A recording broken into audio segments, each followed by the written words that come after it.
संस्कृत पाठशाला में मैं दिनेश शर्मा आप सभी का स्वागत करता हूं। प्यारे बच्चों, संस्कृत पाठशाला में पिछली कक्षाओं की तरह आज भी हम बात करेंगे अनुवाद के बारे में। अनुवाद से संबंधित जो हमारी पिछली 3 कक्षाएं हुई हैं, उनमें एक बार फिर मैं आपको बता देता हूं। हमने बात की लिंग, वचन और पुरुष की। उसके बाद हमने बात की कारक की। कारक के बाद हमने बात की विभक्ति की। उसी श्रेणी में आज आगे बढ़ते हैं और हम बात करेंगे शब्द रूप की और धातु रूप की। शब्द रूप क्या होते हैं और धातु रूप क्या होते हैं, क्योंकि अनुवाद में इनका बहुत महत्व है। तो शुरुआत करते हैं शब्द से। वाक्य की सबसे छोटी इकाई को शब्द कहते हैं। जी हाँ, ये बात यहाँ पर आप बड़े ध्यान से समझिए। प्यारे बच्चों, जिस तरह से भाषा की सबसे छोटी इकाई वर्ण कहलाती है, इसी तरह से वाक्य की सबसे छोटी इकाई को शब्द कहते हैं, क्योंकि भाषा आधारित होती है वर्णों के ऊपर। इसी तरह से भाषा में जब वाक्य का निर्माण होता है तो वाक्य का निर्माण होता है शब्द पर आधारित होने के बाद, यानी शब्द होंगे तो वाक्य बनेगा। इसलिए वाक्य की सबसे छोटी इकाई क्या हुई? शब्द। शब्दों के अनेक रूप होते हैं, जिसमें संज्ञा, सर्वनाम, विशेषण आदि का नाम लिया जाता है। व्याकरण की भाषा में क्रियापदों को छोड़ करके वाक्य के अन्य पदों को नाम कहा जाता है। इस प्रकार किसी वस्तु, व्यक्ति, स्थान, भाव आदि का बोध कराने वाले शब्दों को संज्ञा कहते हैं। जैसा कि आप पहले भी जानते हो, संज्ञा किसे कहते हैं? किसी वस्तु, व्यक्ति, स्थान, भाव आदि का बोध जो शब्द कराते हैं उन्हें हम संज्ञा कहते हैं। और संस्कृत भाषा में प्रयोग के लिए इन शब्दों को पद बनाया जाता है। जी हाँ, उनको जब प्रयोग किया जाता है, शब्द को जब वाक्य में प्रयोग कर दिया जाता है तो उसे पद कहा जाता है। संज्ञा, सर्वनाम आदि जो शब्द हैं, उनको बनाने के लिए प्रथमा, द्वितीया आदि विभक्तियां लगाई जाती हैं। और इन शब्द रूपों का प्रयोग पुल्लिंग, स्त्रीलिंग, नपुंसकलिंग और एक वचन, द्विवचन, बहुवचन आदि विभिन्न रूपों में, जिनका जिक्र हम कर चुके हैं, में किया जाता है और इन्हीं को शब्द रूप कहा जाता है। जी हाँ, अब आपकी समझ में आ गया होगा कि जो संज्ञा यानी किसी वस्तु, व्यक्ति, स्थान आदि का बोध कराने वाले शब्द हैं, या फिर सर्वनाम जो संज्ञा के स्थान पर प्रयोग होते हैं, या फिर विशेषण जो संज्ञा सर्वनाम की विशेषता बताते हैं, उन शब्दों का जब वाक्य में प्रयोग कर दिया जाए तो उन्हें पद कहते हैं। और उन्हीं को विभक्तियों के रूप में प्रयोग करके, विभक्तियां लगा करके फिर पुल्लिंग, स्त्रीलिंग, नपुंसकलिंग या एक वचन, द्विवचन और बहुवचन विभिन्न रूपों में प्रयोग किया जाता है, शब्द रूप कहते हैं। अब पहले हम बात कर चुके हैं, मैं फिर दोहरा रहा हूं कि संज्ञा आदि शब्दों से जुड़ने वाली विभक्तियां 7 होती हैं। कितनी होती हैं? 7 होती हैं। और इन्हीं विभक्तियों में तीनों वचनों, एक वचन, द्विवचन और बहुवचन के रूपों के लिए जिन विभक्ति प्रत्ययों का प्रयोग किया जाता है उन्हें हम सुप्रत्यय कहते हैं, उन्हें सुबंत कहते हैं। ये बात हमारी पिछली कक्षा में हो चुकी है। ये सुबंत प्रत्यय होते हैं जो प्रथमा में लगते हैं सु औ जस, द्वितीया में लगते हैं अम औट सस, तृतीया में टा यानी आशेष रहता है भ्याम भिष, चतुर्थी में गे भ्याम भ्यस, पंचमी में गंसी भ्याम भ्यस, षष्ठी में गंस ओस आम और सप्तमी में गी ओ सुप। ये प्रत्यय शब्दों के साथ जुड़ करके अनेक रूप बनाते हैं। इन विभक्तियों के अतिरिक्त संबोधन के लिए भी प्रथमा विभक्ति का ही प्रयोग किया जाता है, यानी प्रथमा विभक्ति के प्रत्ययों का ही प्रयोग होता है। किंतु संबोधन एक वचन में प्रथमा एक वचन, जी हाँ, संबोधन एक वचन में प्रथमा एक वचन से ही रूपों में अंतर होता है। अब शब्दों के विभिन्न रूपों के भेद होने के कारण संज्ञा आदि शब्दों को 3 वर्गों में विभाजित कर दिया जाता है, जिनकी चर्चा अभी हम कर रहे थे। एक संज्ञा शब्द, दूसरा सर्वनाम शब्द और तीसरा संख्यावाचक शब्द। फिर यह भी हमारे लिए समझ लेना जरूरी है कि जो संज्ञा शब्द हैं उनके अंत में स्वर या व्यंजन होने के कारण उन्हें पुनः 2 वर्गों में रखा जा सकता है या रखा जाता है। उन्हें फिर 2 वर्गों में हम बांट देते हैं। पहला वर्ग हो जाता है स्वरांत यानी अजंत। अच जमा अंत। अच यानी स्वर, अंत अंत में हो। स्वर जिसके अंत में हो उसे अजंत कहते हैं। देखिए यहां पर लिखा हुआ है स्वरांत यानी अजंत, अर्थात जिन शब्दों के अंत में अ, ई आदि स्वर होते हैं उन्हें स्वरांत या अजंत कहा जाता है। इनका वर्गीकरण इस प्रकार है, अर्थात उन्हें इस प्रकार से पहचाना जा सकता है। अजंत कौन कौन होंगे? अकारांत यानी जिस शब्द के अंत में अ हो, आकारांत जिसके अंत में आ हो, इकारांत जिसके अंत में ई हो, ईकारांत जिसके अंत में दीर्घ इकार हो, उकारांत जिसके अंत में उ हो, ह्रस्व उ, उकारांत जिसके अंत में दीर्घ उकार हो, ऋकारांत जिसके अंत में री हो, एकारांत जिसके अंत में ए हो, ओकारांत जिसके अंत में ओ हो, और औकारांत जिसके अंत में औ हो। जैसे बालकः, बालकः के अंत में क्या है? क के अंत में क्या है? अ। गुरु, उ उकारांत है। कवि, इस शब्द के अंत में क्या है? ई, कवि, ई इकारांत। नदी, इसमें दीर्घ इकारांत है। और लता आकारांत है। पितृ ऋकारांत है। और गो ओकारांत हो गया। तो ये हो गए अजंत। और पहचान कैसे करेंगे? जिस पद के अंत में अ है वह अजंत में अकारांत हो गया, उसको हम अकारांत अजंत कहेंगे।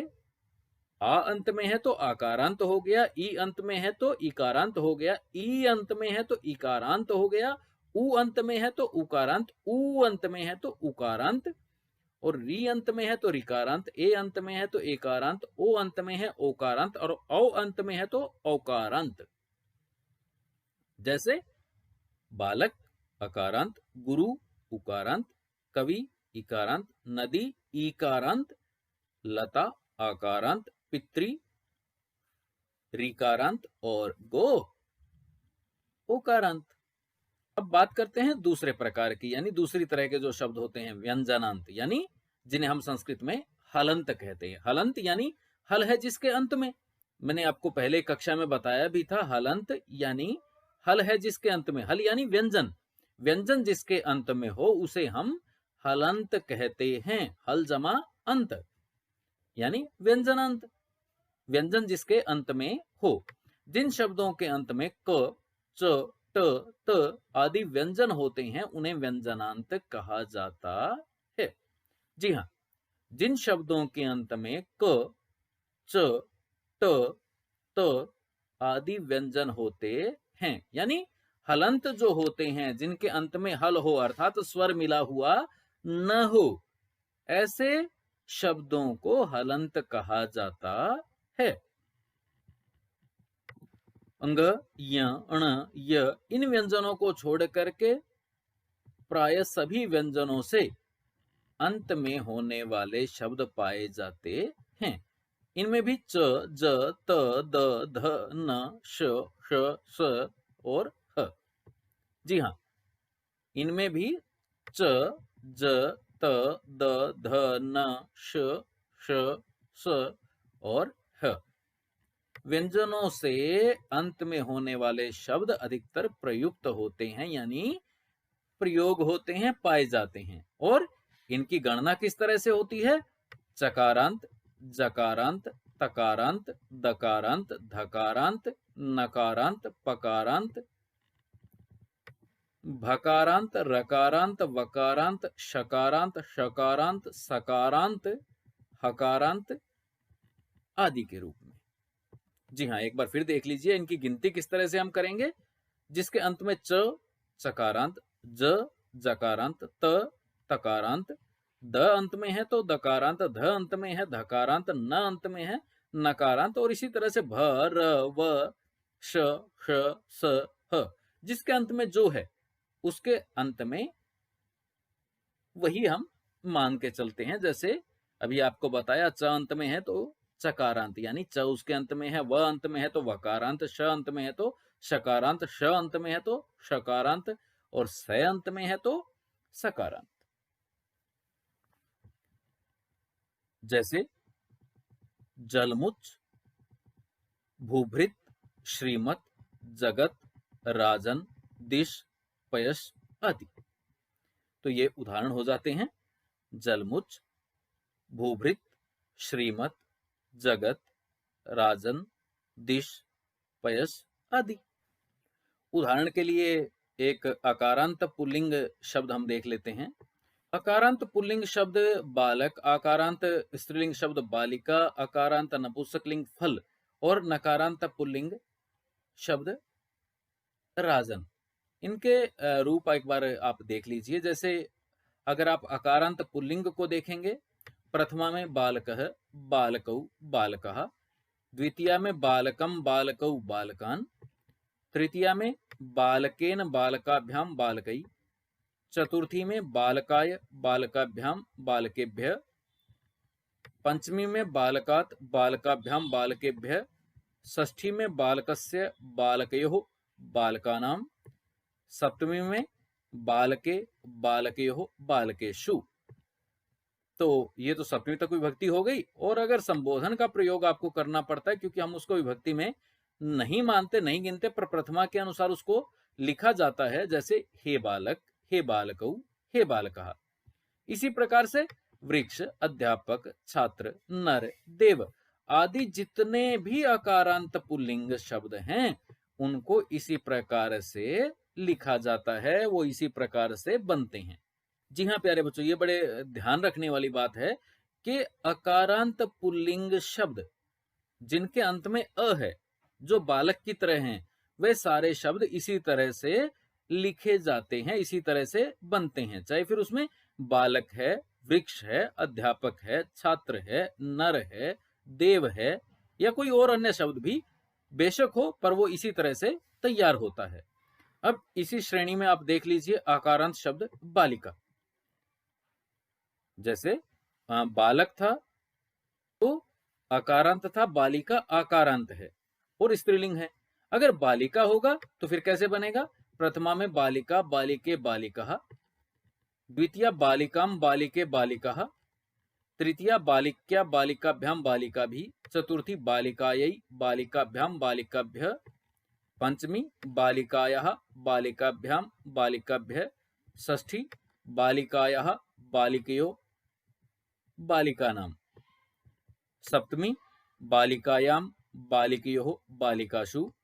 और संबोधन अगर लगाना है तो हे बालिके, हे बालिके, हे बालिकः। यहां भी ठीक वैसा ही है। अकारांत बालिका के अलावा और भी अगर कोई शब्द है स्त्रीलिंग में तो वो भी इसी तरह से होगा, चाहे लता है, बाला है, विद्या है। इन सारे आकारांत स्त्रीलिंग शब्दों के रूप भी इसी प्रकार होंगे। अब बात करते हैं अकारांत नपुंसकलिंग की, क्योंकि अकारांत है पर नपुंसकलिंग है। फल तो प्रथमा में होगा फलम, फले, फलानी, द्वितीया में होगा फलम, फले, फलानी। हाँ, प्रथमा और द्वितीया समान होती हैं, लेकिन तृतीया में फलेन, फलाभ्याम, फलई, चतुर्थी में फलाए, फलाभ्याम, फलेभ्य, पंचमी में फलात, फलाभ्याम, फलेभ्य, षष्ठी में फलस्य, फलयो, फलानाम, और सप्तमी में फले, फलयो, फलेसु, और संबोधन हे फलम, हे फले, हे फलानी। अब यहाँ जो विशेष बात ध्यान में रखने वाली है वो ये कि अकारांत नपुंसकलिंग शब्दों की तृतीया विभक्ति से सप्तमी विभक्ति तक के रूप अकारांत पुल्लिंग के समान ही होते हैं। अगर अकारांत नपुंसकलिंग शब्दों की हम बात करें तो मित्र, वन, अरण्य, मुख, पुष्प, कमल आदि के रूप भी फल के समान ही होते हैं। अब जो हम हलंत की बात कर रहे थे, हलंत शब्द यानी व्यंजनांत शब्द, उनमें राजन की बात हम कर लेते हैं। प्रथमा में राजन, राजानौ, राजानः, द्वितीया में राजानम, राजानौ, राज्ञः, तृतीया में राज्ञा, राजभ्याम, राजभी, चतुर्थी में राज्ञे, राजभ्याम, राजभ्य, और पंचमी में राज्ञ, राजभ्याम, राजभ्य, षष्ठी में राज्ञः, राज्ञो, राज्ञाम, सप्तमी में राज्ञी, राज्ञो, राजसु, और संबोधन में हे राजन, हे राजानौ, हे राजानः। तो इस प्रकार से हमने पुल्लिंग में बात की अकारांत बालक शब्द की। फिर स्त्रीलिंग में आकारांत बाला बालिका शब्द की हमने बात की, फिर हमने नपुंसक लिंग में बात की फल शब्द की, और अंत में हमने हलंत शब्द यानी व्यंजनांत शब्द राजन की बात की। और इस श्रेणी के सभी शब्द इन्हीं की तरह चलते हैं, और इनका प्रयोग की बात तो हम पहले कर ही चुके हैं कि किस तरह से किस विभक्ति का वाक्य में कहाँ प्रयोग होता है। अब प्यारे बच्चों, अगली कक्षा में हम बात करेंगे धातु रूप के बारे में। धातु रूप क्या होते हैं, किस तरह से कहाँ प्रयोग होते हैं। आज की कक्षा में इतना ही। धन्यवाद।